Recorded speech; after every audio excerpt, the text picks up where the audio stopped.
Lovely, lovely to see you. Thank you ever so much for joining us. Very kind of you. I'm happy to see you.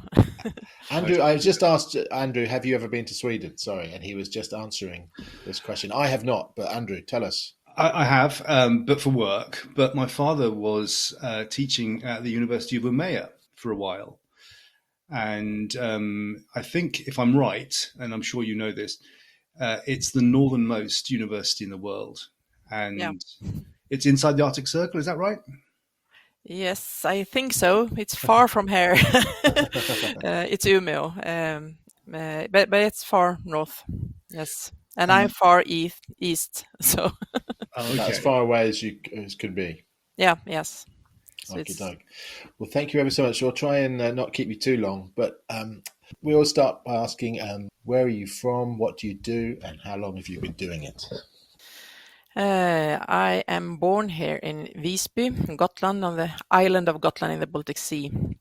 And I'm still here. I've been working here all my life. Okay. I'm working at the Gotland Museum since like 30 years or 25 years. Wow. I started off in 1989 as just because I was interested in the history of Gotland and Visby.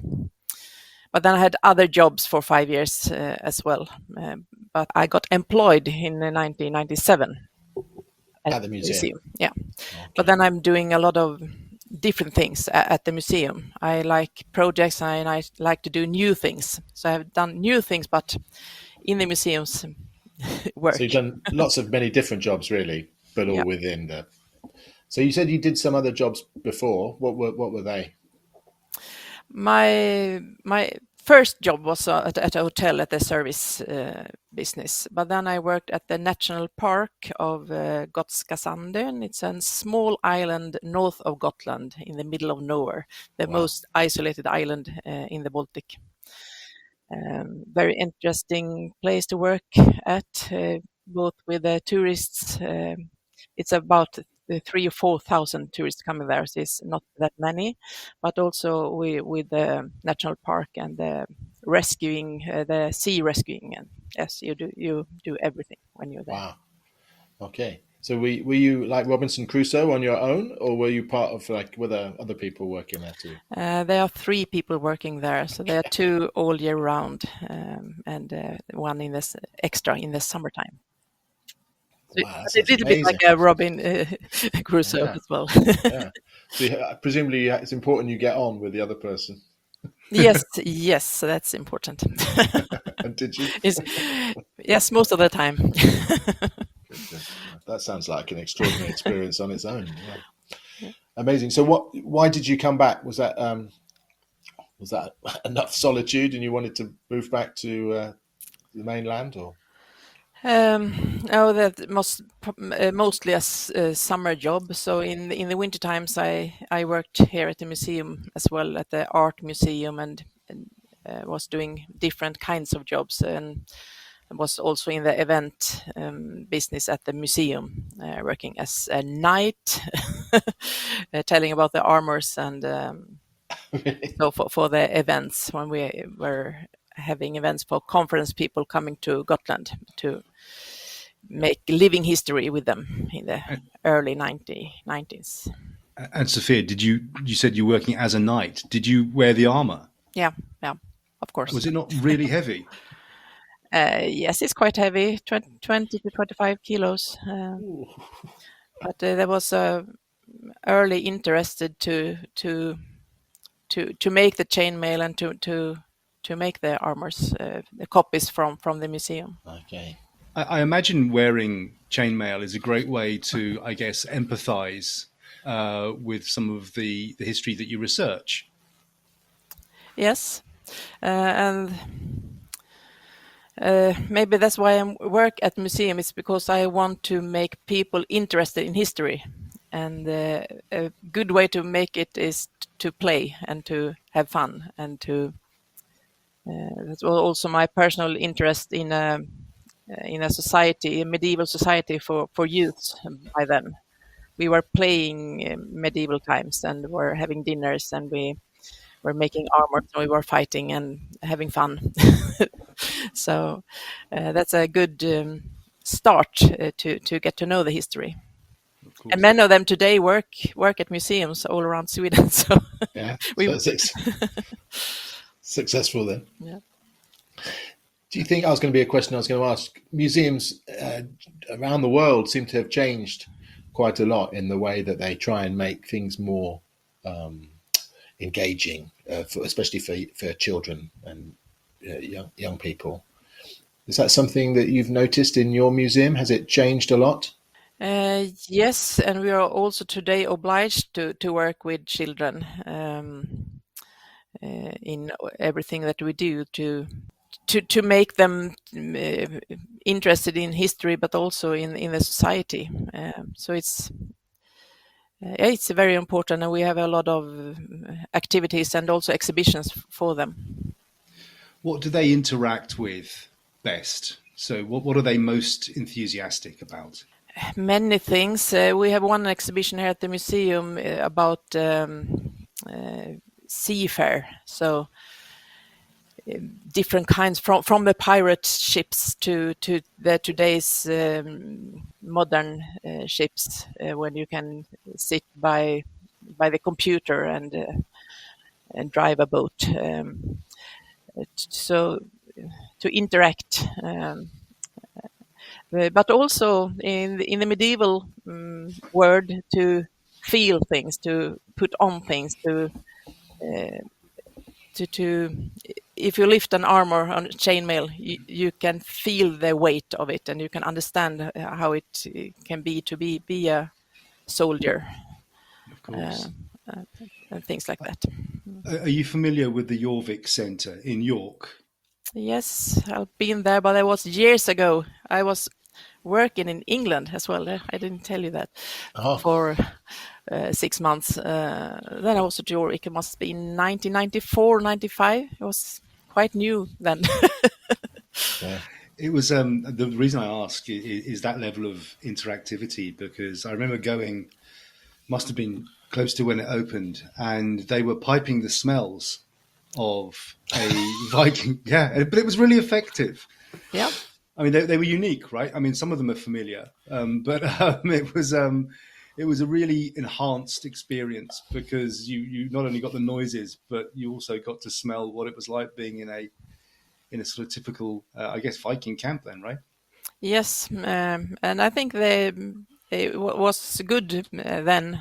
And I also went to this, they called it the Ark or something. It was, you could try to be an archaeologist. It was, you have sand and you were playing an archaeologist for the children. And that was good pedagogics as well. So.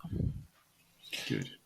Is there any kickback from, I don't know, that change from sort of things being quite austere and behind glass to lots of things for, like, my local museum, it's a Roman museum, and so now it's all helmets and things for kids to put on and swords to fight with and stuff.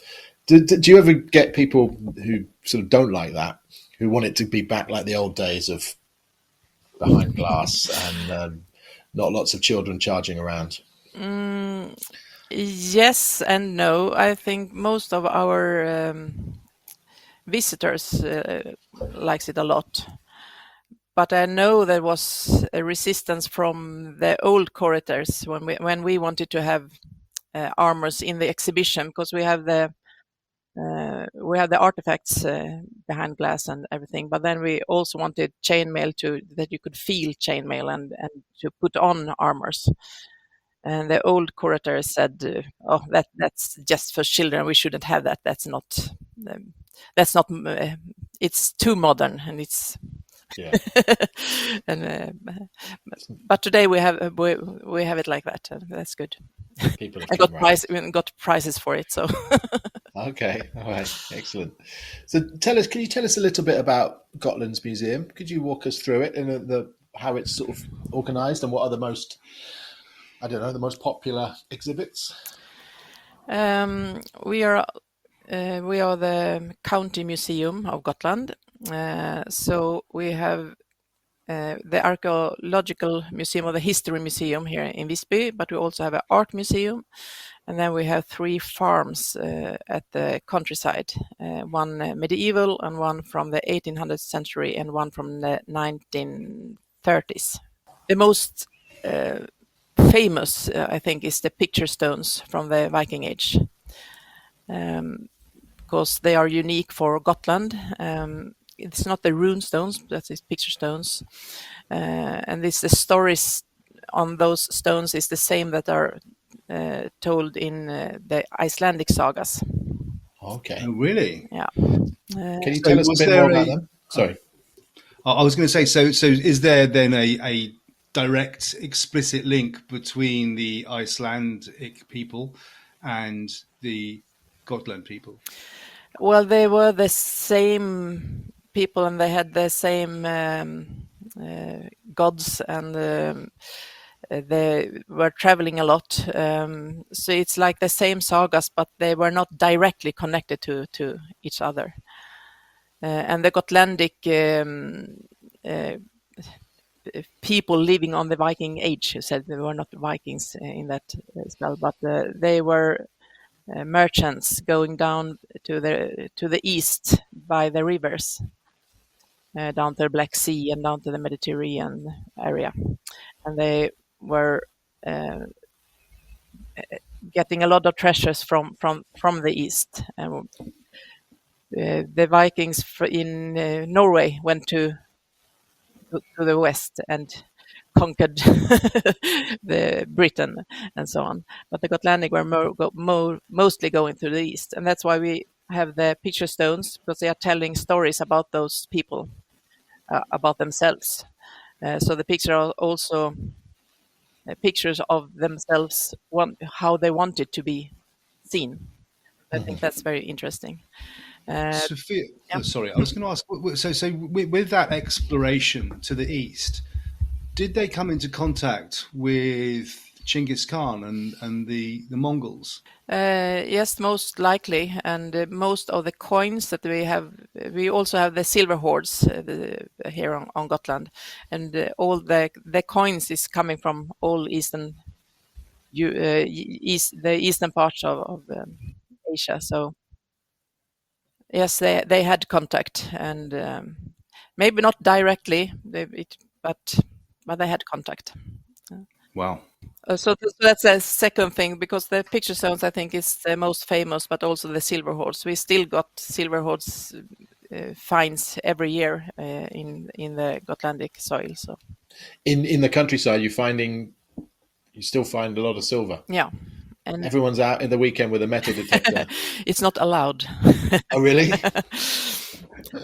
My father was a policeman, and there were a British team here exploring, but they were caught by my father. Wow. It's just the away leg of the Viking raiding. Yes. It's our turn Exactly. to come back. They were just trying to retrieve what was probably stolen from Lindisfarne in the first place. Yes. At what point does it become theft, and what point does it become exploration? Exactly. Yeah. Interesting. So these picture stones, could you tell us a little bit more about them? How many are there, and what do they look like? I'll have to Google it later. We got different kinds. The elder ones is from the 4th century, so they are oldies, and by then the people put the stones at the graveyards, and it's more symbols like the sun symbols and the eternity symbols and things like that, and they are shaped as an X. Uh-huh. Yeah. And later on, in the period of the Vikings, they were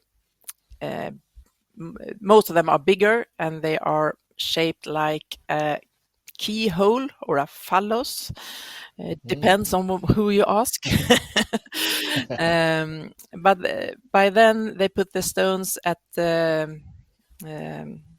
where people were traveling, like in crossings or at gates and so on. And then it was more like histories putting on them, like what do you call it in English, cartoon, like a krut. You Okay. have like people fighting, and in the next square you have the raven flying, and you have the snake pit, and then you have the sailing ship, small sailing ship with the Viking shields, and we're going up to Valhalla, which is the best where you're going when you die in battle. So then you have the horse riding on the horse in Valhalla, and they are fighting and having fun. So So these stones, I mean, 200 years ago, before the museum existed, these stones were still standing around the island. yeah, some of them, and some are found in ditches that have fallen down for a long time ago. So we still find them, and some of them are still on their first place. So they are still out in the Still countryside. there. Yeah. Can we talk about Visby? The battle and the skeletons and so on. This is my particular. This is where I saw you first on a documentary on YouTube. Yeah, and that's also my special interest. So Oh, I've good. been- Oh, good. I thought you were about to say, I'm so bored of talking about it. No, and I'm not doing as much as before with the armors and with the Battle of Visby any longer. Could I ask you just to sort of give us a little, just talk a little bit about it and tell people listening what we're talking about?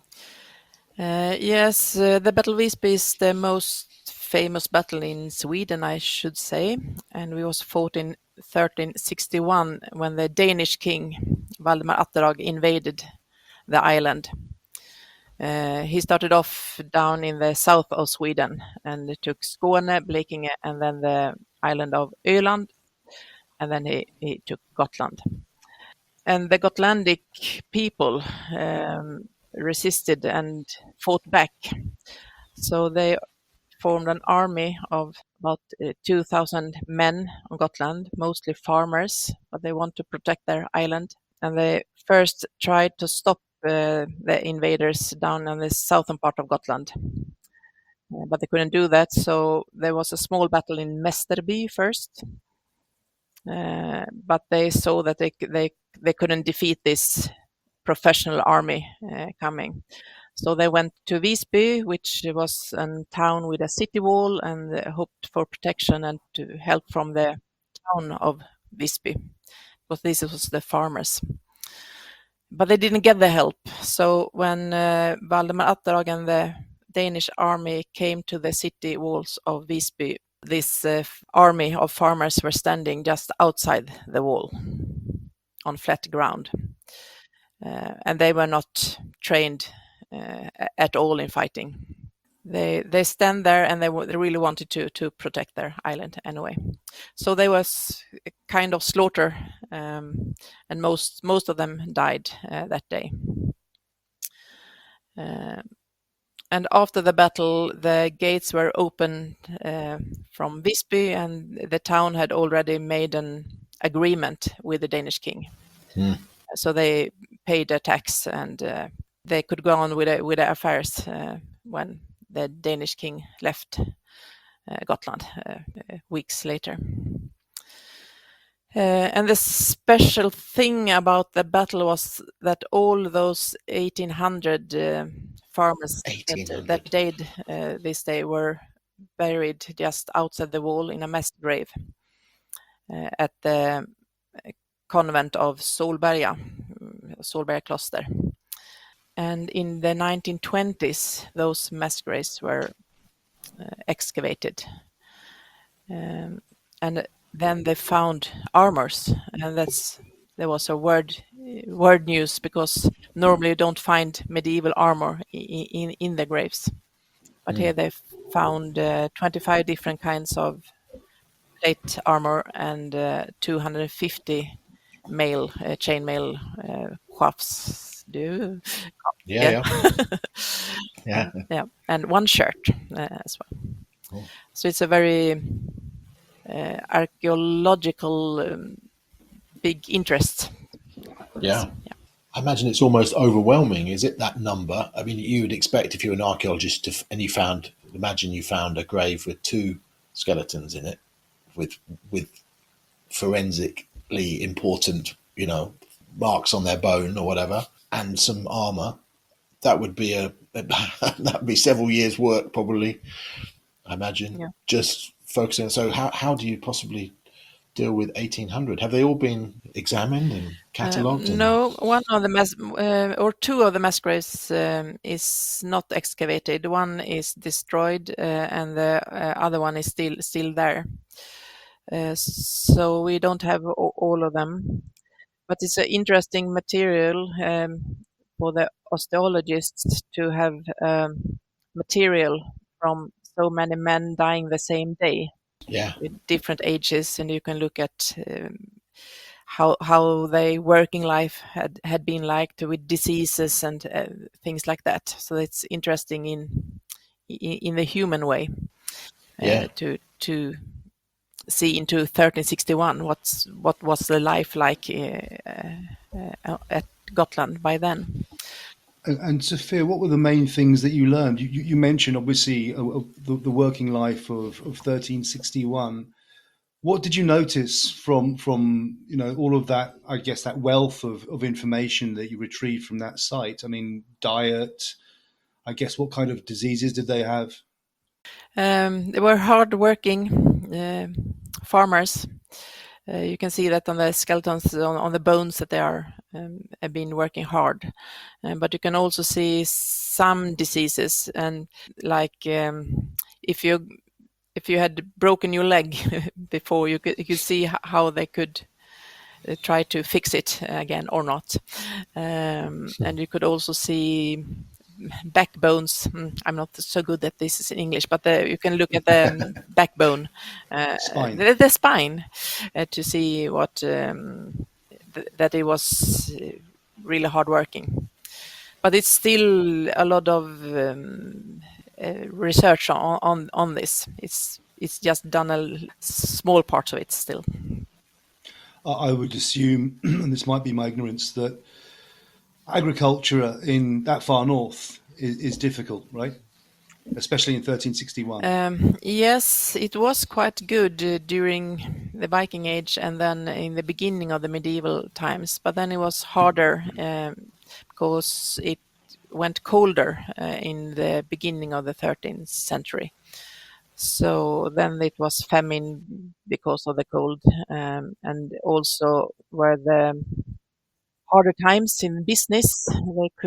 Now the town of Visby was in charge of all the business of Gotland. So it was hard for the farmers in the 14th century from the beginning, and then you had the plague in 1350, and then this invasion in 1361.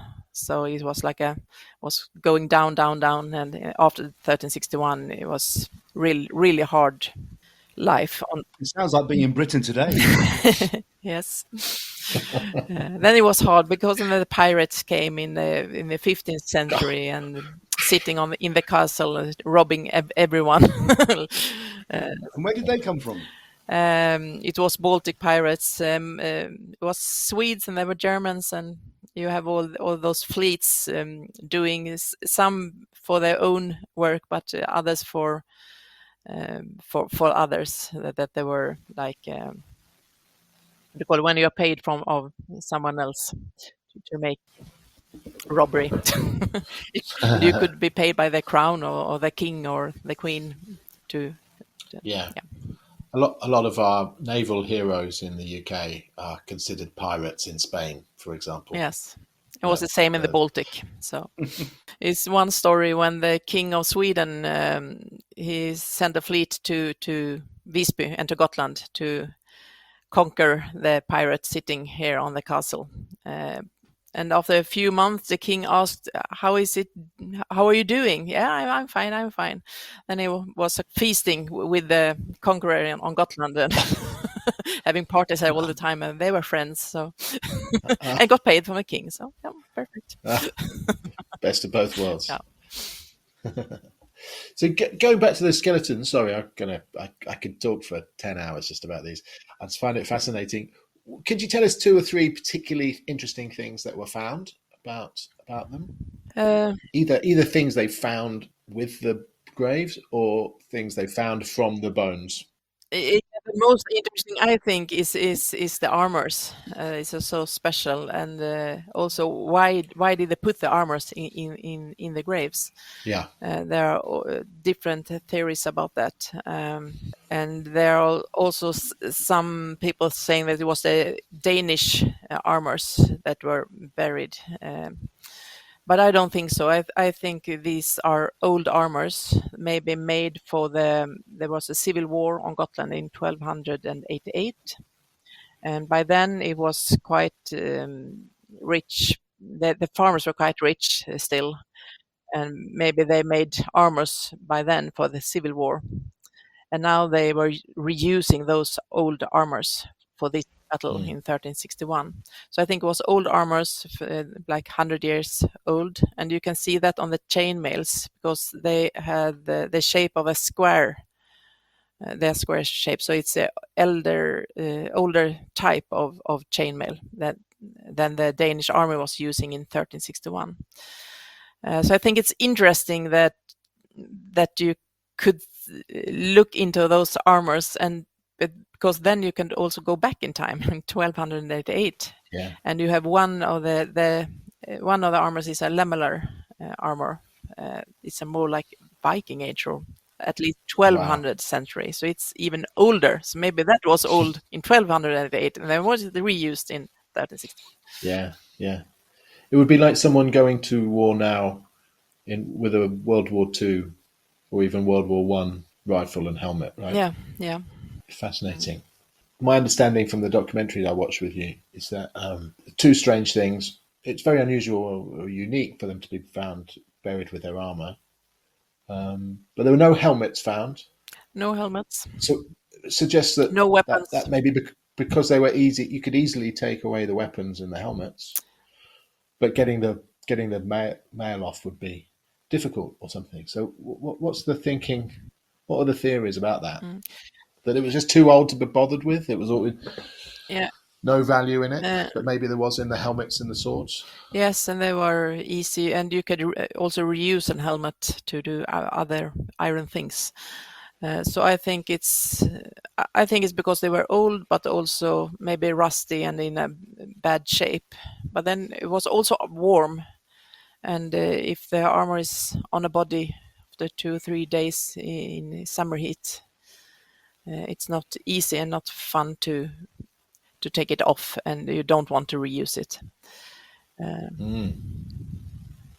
So maybe after the battle, they went into the town where they were welcomed, well, not welcomed, but they had an arrangement. They had a good time, and they didn't bother going and getting the armor off until 2 days later. And then by then it was too late to get them off. The bodies had all swollen up in the sun, and they thought, I'll just take the helmets. That's my theory. What do you think? Yes, something like that. But I guess that there was also the soldiers, the Danish soldiers plundered and took what they wanted first. There are also theories that there are a lot of plunderings on the battlefields, and maybe the Gotlanders also took what they wanted. We don't know that. The townspeople, you mean? Yeah. So it sounds like you talked about the civil war. Was there some then ill feeling between different parts of Gotland? Was that why they were not let in? Yes, it was bad between the town of Visby and the countryside. You had like two societies with different laws, and you had different leaders. So they were like two societies living on the same island. Is that the same now? I had that question in Swedish television a month ago. Really? Yeah, they made this big series with the Swedish history, all the Swedes, and they asked if there are still hard feelings between the countryside and the town. And I said, in some things, yes, but maybe it's more an urban thing, that you have the urban and the countryside. like Paris and the rest of France, but maybe. Yes, I born in Visby, but now I'm living on the countryside, so I don't know. Oh, you have to be careful what you say. Yes, Foot in both camps. yes, married to a farmer, so Okay. One last question then about Visby. The majority of the skeletons are kept in as exhibits in Stockholm Museum. Is that correct? yes, most of the armors are in Stockholm, and the bones are in a magazine, most of them. But we got 3 armors here on Gotland, and we also got some of the skeletons, especially with the chainmails, with the skulls and chainmails. And we also have a leg that are cut off with one blow. You cut off both the bones in the. Yeah. That was the bit I most remember. I was telling Andrew about it earlier. That was the bit I most remembered about that documentary. It was so gruesome that it suggested that one farmer would have had a shield up and the Danish or German mercenary just chopped his feet off. Yes, because most of the farmers they had the plate armor and they had chainmail on maybe on the heads, but they had no protection at the legs. So it was easy to take the legs, and 70% of the injuries is on the legs and in the Wow. faces. Gosh, it paints a gruesome picture, doesn't it? It's very yeah. So my question was: Is there some? Do people in Gotland want it all back, or are they happy to have everything in the majority of it in Stockholm? It's a national interest, so more people are getting to see it in Stockholm. So I think it's both, even if it should be good to have the most beautiful ones here on Gotland. But I think it's good that they are in Stockholm. I didn't think so when I was there, but Oh, really? nowadays I think it's good. And now they made a good exhibition about it because that was very poor. They were in the magazines when I started work at the museum here. Then they put them in the magazines in Stockholm. And the exhibition here was very poor as well. It was like rusty things behind glass, and you didn't understand what it was. Now we have a whole exhibition about what really happened and about the people that fought this day, and also about their families, and so you get it all in a narrative. Yeah, the full sort of story. human picture, not just the sort of arms and armor bit. Yeah. And nowadays I was fighting by foot when I was young, but now I'm riding in my armor because now the horse had to carry me for the Battle of Visby. Oh, amazing! I was going to ask you later for a little photo we could use for our thumbnail for the episode. If you've got anything in armor, that would be amazing. Yeah, that would be perfect. Yeah, I can fix that. Sofia, we're now going to get this wrong. So just warning you that the pronunciation of Gammalsvenskby, how do you pronounce that? Yeah, that was quite good. Gammalsvenskby. Gammalsvenskby. Yeah. We're very interested in, perhaps you could tell listeners a little about the history of the connection between Sweden and Ukraine. Yes, it was my ancestors were living on the coast of that's now Estonia. I was living on the island of Hiiumaa, or Dage in Swedish, Hiiumaa in Estonian. They were living there since the medieval times, but in the 1800th century they were moved down to the southern part of Russia because Catherine I was in charge and wanted settlers down in the southern parts of Russia. So she moved the whole population of the Swedish farmers from Hiiumaa. 1,000 people were walking down 2,000 kilometers down to Dnieper and near the Black Sea. There were 1,000 people leaving and 500 that survived the walk, and of them there was just 135 that survived the first 3 years. Because when they came down to the steppe, there was nothing there. It should have been farms already built for them, but there were nothing. So they just had the steppe and the water from the river of Dnieper river.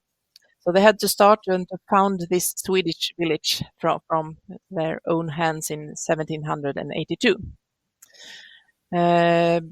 But then they lived there for 150 years. But after the First World War and the revolution and the Sovieticizing in the 1920s, they wanted to go back to Sweden. They still spoke the Swedish language and felt like Swedes. So they asked to go back, and in 1929 they were had the right to go back from Moscow, but also from Sweden. So my grandfather and grandmother went to Sweden in 1929 with 900 other villages from this village. So the entire village fled from Stalin and from bad times and famine down there. Wow. And Interesting. most of them came to Gotland. So 500 came to Gotland. That's why the names Hoas, my name is from the beginning from Hioma Dage, but it's one of those names from the village. Incredible And there's story. still a community there, though, in Ukraine. Yeah, 250 went back in the 1930s, and they met Stalin terror, and they met famine, and they met the Second World War. So, but the scan that's from them is still living there, and there are some people still speaking Swedish down there. Oh, really? And given current events, would there be a way for them to be repatriated back to Gotland and back to Sweden? Yeah, now the village is in the front zone since the war began, the Russian invasion began, and the village is totally destroyed. It's just churches still left there. So most of the villages are refugees today, and some of them are in Sweden. About 60. There are 2,300 living that lived in the village before the Russian invasion.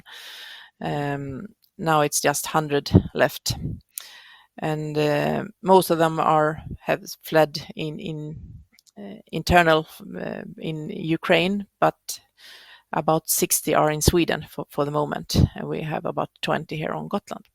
And they most of them want to return to the village and to rebuild it, but some of them want to stay in Sweden because now they are getting their new life here, and their children speaks perfectly Swedish now, and maybe some of them want to stay in Sweden. Gosh, what an extraordinary story. Why did some go back in the 1930s? That sounds a curious decision. Presumably they had it pretty good in Sweden. And no, you have to remember no? there was a depression even in Sweden in 1930s. And some of them didn't feel welcomed because they were accused of taking the Swedes' jobs, and they were speaking strangely an old Swedish dialect. And then the Communist Party in Sweden was very offensive and wanted them to go back to the perfect new life that they should have down in the new Soviet Union. My grandmother mostly she was longing for the good climate and for the it was easy to farm, and you had the watermelons and you had the apricots and things like that. So there were different things, and there was also family things, of course. If your sons are going back, you are going back if you're their mother, because they also knew that if they're going back, we can't see each other again. So it was also for family reasons sometimes, of course. Which must have been a lot of difficult decisions. And Yeah, and directly when they came down, it was the Holodomor, the famine, God, and yeah, Stalin's terror. So it was right down to hell, you can say. Yeah, But then they gosh. couldn't do anything about it. It was too late. It's incredible. Pretty bad luck, isn't it? I mean, Yes, not not a good uh, decision. So I'm very happy that my grandparents made the decision to stay. And one of my friends down in the village, Lilia, she's the same age as me. We are born in 1970, both of us. And we say that if her grandparents had made another choice, she could have been on Gotland. I could have been in Ukraine in the wars. yeah, yeah. So I'm fascinated to know that the Swedish language still continued. They were still speaking a form of Swedish, you say, but like old fashioned. Yes, it's an old dialect from, it's like 1800th century Swedish. It's amazing. Is it very It's different? amazing. Yes, it's quite different. You do understand it, but there's a lot of other words, and it's a different, Ha, totally different language. amazing. it's you know that there's a community in Argentina that speaks Welsh. Yes, I guess it's about the same. Yeah, exactly. Yeah. And it's got isolated, but still it's developing down there, but in isolated populations. It's also very interesting. It's fascinating. Yeah, Fascinating, exactly. yes. How the language develops in complete isolation. So you're working at the museum currently for this. The project is Sven again. Gammalsvenskby. Pronunciation is Yes, I'm mostly working voluntarily with it. I'm the president of an association, an NGO association, working directly with Gammalsvenskby. But now I also work 20% here on Gotland Museum to keep the contact with the village, and I'm also reporting to here in Sweden about, or in the world, what's happening down there, because now it's of natural interest to keep the contact. Then I'm also on my voluntary side doing a fundraiser to help the people down there, and are doing aid work. We are sending things from Sweden, but mostly we are buying things down in Ukraine, and are working directly with the villages and the people from the village. So is it right in the front line at the moment? It's Yes. all you can't visit it or No, help out or No, anything. we are having aid workers going down with water and food for the 100 that's left, but it's very, very dangerous because they bombed all the time, both by airstrikes, but also with drones, and the drones are seeing a car or a man and bombing them directly, especially the humanitarian work. I've got two questions that maybe not to put on the podcast, but I'm just interested. What is the sort of relationship between Gotland and the rest of Sweden? Is there some rivalry, or do you feel different, or is it fairly sort of unified? We feel different. We are an island. Yeah, that's usually the way, isn't it? Well, we are more Gotlanders than Swedes, but we Right. are also a part of Sweden, and we like it. So, Okay. And what's the relationship with the Danes? quite good, I think. My sister is married to a Dane, or was. It's good today. Okay.